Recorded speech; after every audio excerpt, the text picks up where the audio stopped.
शुरुआत में जब आपका बच्चा पैदा हुआ था तब कितना अच्छा घर का माहौल था। दादी के ऊपर नाक गई है, नहीं नहीं नहीं पापा के ऊपर गई है।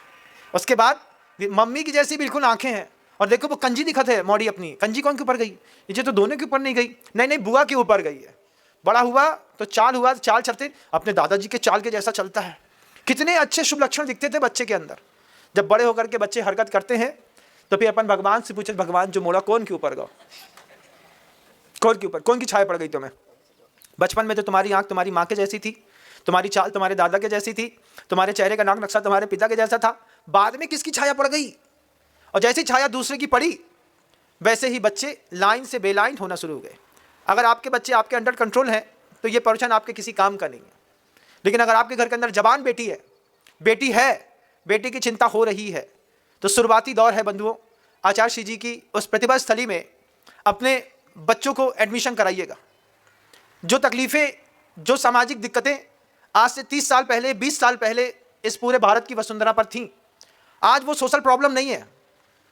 दुनिया भर की बेटियां कॉन्वेंट स्कूलों में टफ कंपटीशन करके पास होती हैं, उनका बैकग्राउंड अलग है, उनके बैकग्राउंड में हजार प्रॉब्लम है।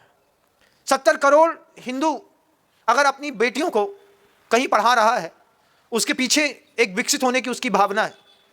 लेकिन आप तो संपन्न घर के लोग हैं, स्थापित व्यवसाय है, खुद का अच्छा मकान है, अच्छा बैंक बैलेंस है, समाज में अच्छा रुतबा है, घर के अंदर गाड़ी है, सोना है, चांदी है, सब है। फिर उस तरीके की शिक्षा बेटियों को मत दीजिए कि आपकी बेटी आपके घर का स्थापित व्यवसाय, परिवार की शुद्धता, गोत्र की शुद्धि, पूरे का पूरा धन छोड़ करके किसी और काले कलूटे से बोले 7 समुंदर पार में तेरे पीछे पीछे आ गई। ऐसा मत पढ़ाइए अपनी बच्ची को।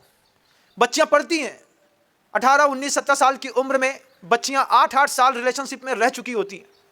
छोटी सी भी बच्ची है, गुरुजी बोलते थे हमेशा कि खेत में खड़ी खेती और घर में जवान बेटी बहुत सलाती है। माँ बाप का दिल धक करता है जब कोई उससे प्यार से बात करता है। अचानक कोई लड़का आपसे प्यार से बात करने लगे तो पिता बार बार सोचता है, जो हमसे प्यार से बात कर रहा है, लिफ्ट दे रहा है, सहयोग कर रहा है, इसकी हम पे नज़र है कि हमारे घर पे रखे हुए धन पर नज़र है। तब सोचता है इंसान, आप इतना सोचते नहीं होंगे। मोहल्ले में एक बुलेट दिन में 5 बार निकल जाए तो पहले के ज़माने में मोहल्ले के लड़के बुलेट पकड़ लेते थे। क्यों? तो इसी मोहल्ले में इसी बुलेट से क्यों निकलता है रे? 7 ही बजे क्यों निकलता है? 6:30 पे क्यों निकलता है? रात को 9 बजे क्यों निकलता है? पहले बुलेट पकड़ ली जाती थी, लड़कों को ठोक दिया जाता था, 2, 4, 5 शपथ पड़ती थी, झगड़ा होता था 2 ग्रुप में, उसके बाद ये डिसाइड होता था कि ये बुलेट वाला लड़का इस मोहल्ले से नहीं निकलेगा। मोहल्ले में आज तो स्ट्रीट डॉग रखे जाते हैं, वो भी काट लेते हैं। लेकिन हमारा जो टाइम था, हमारे टाइम में मोहल्ले की पूरी जानकारी मोहल्ले के हर लड़के के पास रहती थी। मोहल्ले में किसी भी लड़के की कोई भी गाड़ी इधर उधर निकली नहीं कि सामने हम लोगों ने उसको समझाया। आपने कभी समझाया ऐसा? नहीं समझाया होगा। तुम अपने आप से फुर्सत कहाँ है तुमको तो बस मूवी देख लो, वाईफाई चलवा लो, नेटफ्लिक्स देख लो, हो गया, और रात में तानो और सो जाओ। लेकिन एक ज़माना था जिस ज़माने में बेटियां इतने प्रोटेक्टेड एरिया में रहती थीं कि हम देखते थे, परिवार के लोग देखते थे, उधर गुरु देखता था, सफल होती थी। द्रौपदी मुर्मू, चाहे उसको देख लीजिए, प्रतिभा ताई पाटिल को देख लीजिए, अपने यहाँ की सुषमा स्वराज को देख लीजिए, या सुषमा ताई को देख लीजिए। ये उस ज़माने की महिलाएं हैं जिन्होंने इस दबाव के साथ विकास करके अपने जीवन के चरम को पाया है। प्रतिभा स्थली बनाने के पीछे के गुरुवर के उद्देश्य सिर्फ एक विद्यालय की स्थापना नहीं थी, सिर्फ शिक्षा नहीं थी। क्योंकि लगातार मैं कल 2 दिन से देख रहा हूँ, जो लोग मेरे पास आते हैं वो सिर्फ बेटी की चिंता करते हैं। मैं सोच रहा था कि सिर्फ बेटी की चिंता 2 लोग थोड़ी कर रहे हैं, इसके अलावा भी बहुत सारे लोगों को बेटियों की चिंता हो रही होगी। छोटी उम्र में तय करिए कि किसी भी हिंदी माध्यम के विद्यालय में अपनी बच्ची का एडमिशन कराइए। कोई ज़रूरत नहीं है कॉन्वेंट स्कूल में बेटियों को पढ़ा करके बहुत ज़्यादा दिमाग खोलने की।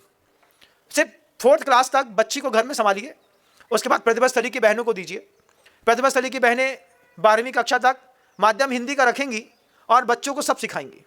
उसके बाद वहाँ से अभी आप देखेंगे कि बेटियाँ MBBS कर रही हैं, अभी बेटी ने सिविल जज का एग्ज़ाम पास किया, अभी बेटियाँ डिप्टी कलेक्टर बन करके बाहर आई, वहीं से बेटियाँ सॉफ्टवेयर इंजीनियर भी बन रही हैं, वहीं से बेटियाँ बाहर निकल के CFA कर रही हैं, चार्टर्ड अकाउंटेंट बन रही हैं। एक पूरी लिस्ट चेक करिए एक बार कि बेटियाँ लास्ट आउटपुट बेटियाँ क्या देती हैं। जब आपको पता चलेगा कितना अच्छा कुछ निकल रहा है, शुद्ध भोजन भी मिल रहा है, साथ ही साथ संस्कार भी मिल रहे हैं, संसार में रहने के अलग सूत्र होते हैं। संसार में रहने का सूत्र है हिंसा, झूठ, चोरी, कुशील, परिग्रहवाद। संसार बना रहता है इन सिद्धांतों पर। संसार में रहने के ये मुख्य फंडामेंटल बेसिकली चीज़ें हैं, आपको चाहिए ही पड़ेंगी। लेकिन इसके अलावा भी जो चीज़ है संसार से ऊपर उठने वाली, वो सिखाती है प्रतिभा स्थली कि हिंसा करना नहीं है। हिंसा को रोकने के अच्छे सुंदरतम उपाय, अपने परिग्रहवाद और अपरिग्रहवाद के सिद्धांतों की व्याख्याएं भी जब शाम के समय मंदिर में बैठ करके होती हैं, शायद हम आप अपने बच्चे को कभी दे ना पाएँ। धन की आवश्यकता भी है और धन को तरीके से छोड़ने का प्रयास भी है। आचार्य जी ने उसी प्रतिभा स्थली में एक बार सारी बच्चियों से पूछा था, मैं आप लोगों से पूछूंगा, वो दुर्योधन कहाँ चला गया? आचार्य बहुत प्यार से पूछ रहे थे, कहाँ गया वो दुर्योधन, बुला के लाओ थोड़ा सा। ऐसा करके गुरुजी देखते हैं, दिखता है क्या दुर्योधन कहीं पे? तो सब लोगों ने, बच्चों ने चिल्ला के बोला कि दुर्योधन तो चला गया आचार्य, चला गया। वो दुर्योधन तो कहता था कि सुई की नोक बराबर भी जमीन नहीं देंगे, कहाँ चला गया?